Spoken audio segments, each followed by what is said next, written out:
Hey everybody, I'm Jack Reed and welcome to The Warp. In this video I'm going to be talking about my 5 favorite Essence aliens. Now, Essence aliens are aliens that have their own little mini deck of cards that they get to employ in different ways.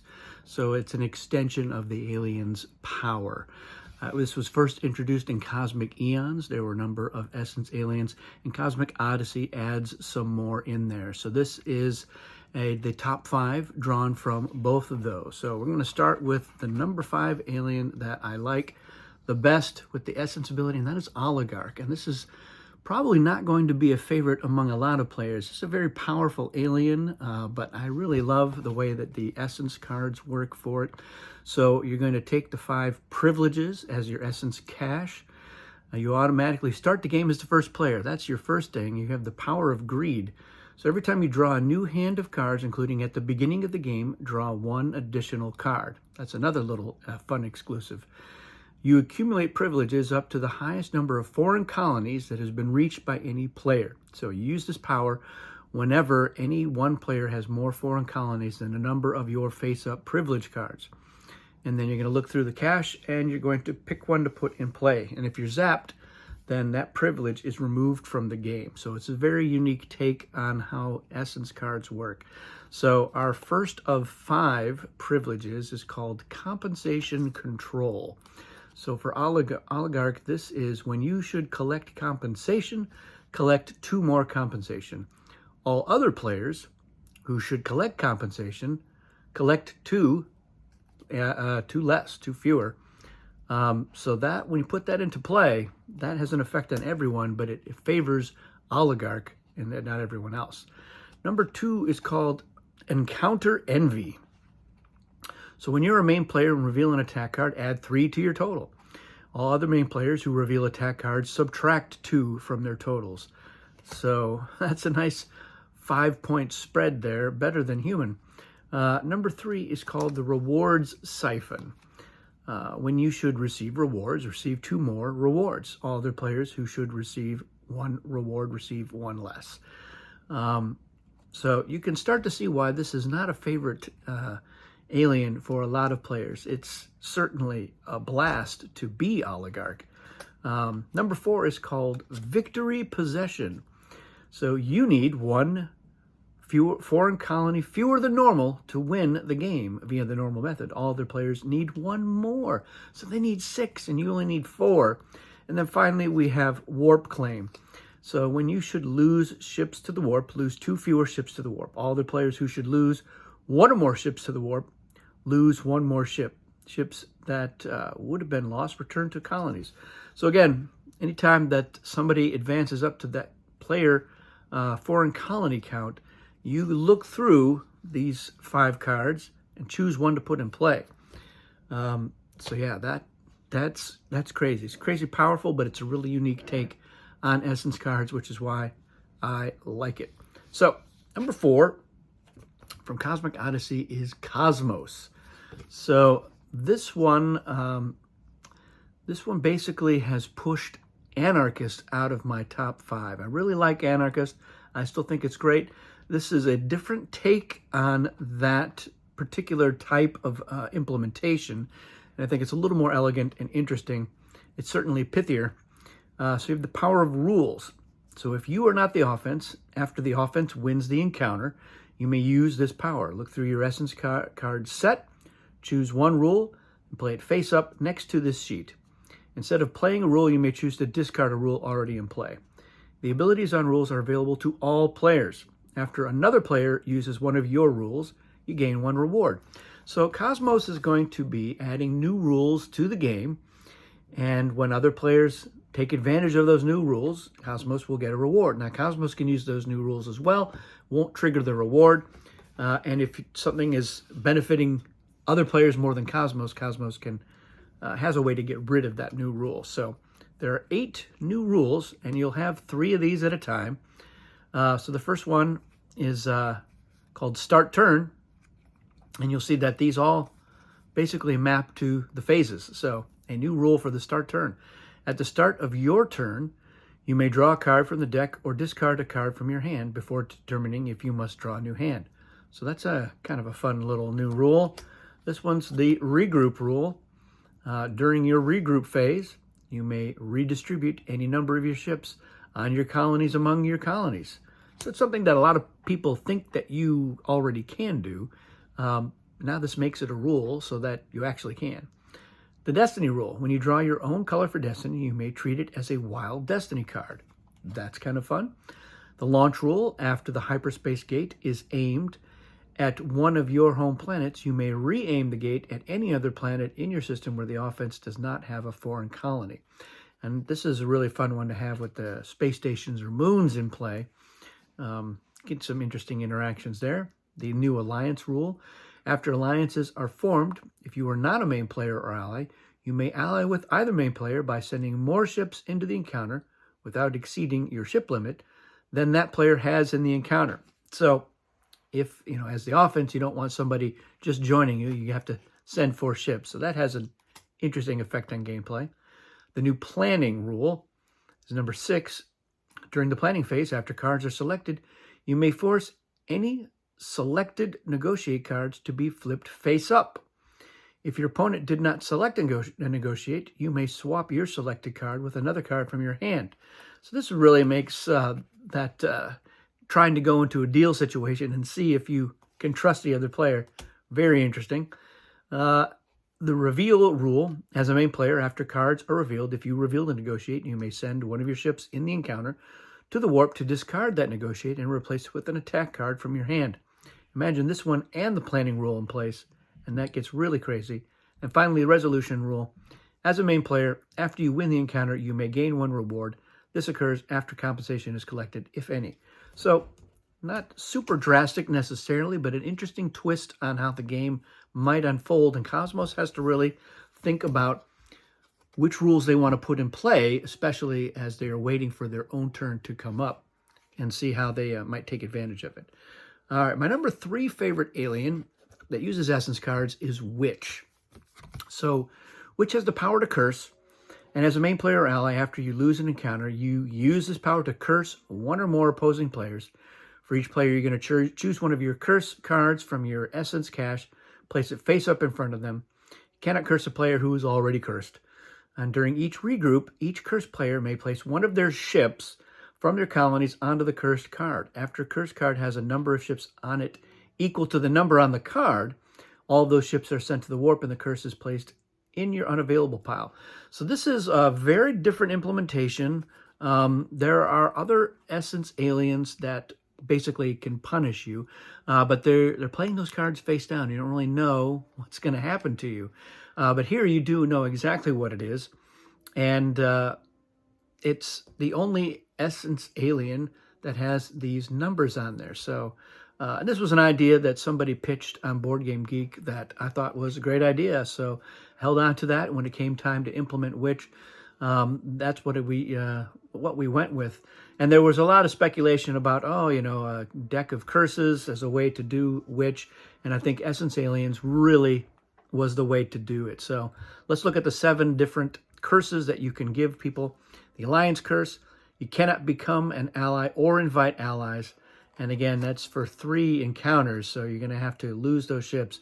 And that's really insult added to injury. You're having to lose those ships that you're basically researching with.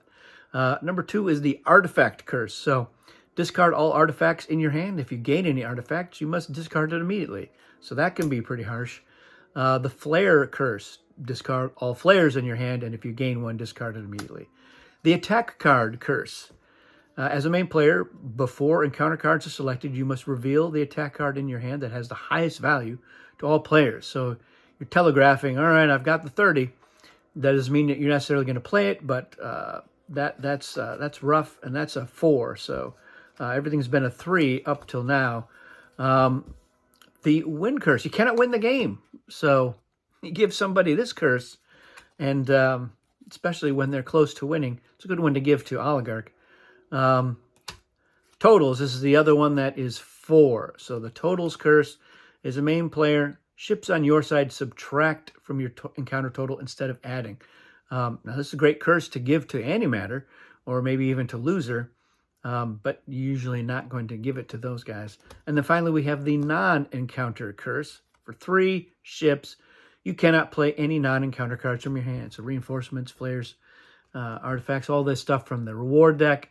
So it can be pretty brutal. And normally I'm not crazy about aliens that you get or do something for losing an encounter, but this one is a lot of fun to play, and it's tense to have in the game. And the artwork is just bananas, which I love. So that is why that's in the top 5. From Cosmic Eons, my favorite Essence Alien from that expansion is Sheriff. I really enjoy this one. It's a lot of fun, I think, to have in the game. It keeps everyone on their toes. You have the power to ticket. So once during each player's turn, you may use this power to choose a ticket from your Essence card cache. And again, that's 3 possible cards at any given time. And either discard it or give it to any player who committed the infraction on that ticket and has the cards or ships needed to pay the fine. That player immediately pays the fine. If the fine is in cards, you select them at random from their hand. If it's in ships, that player chooses which ships to lose. And then they keep the ticket in front of them face up. Now, as the fine is being paid, you may use this power to seize it as a gratuity. So you add some or all of the cards to your hand instead of discarding them, or retrieve a number of your ships from the warp up to the number fined. Then that player actually takes the ticket and places it face down and immediately gains immunity from further tickets while they have the face down ticket. When all players have immunity or you have no tickets remaining, you collect them all. So if they've got a face-up ticket, they can get another ticket. It just matters how it goes. So we have 9 of these. Again, Sheriff's going to have 3 of these.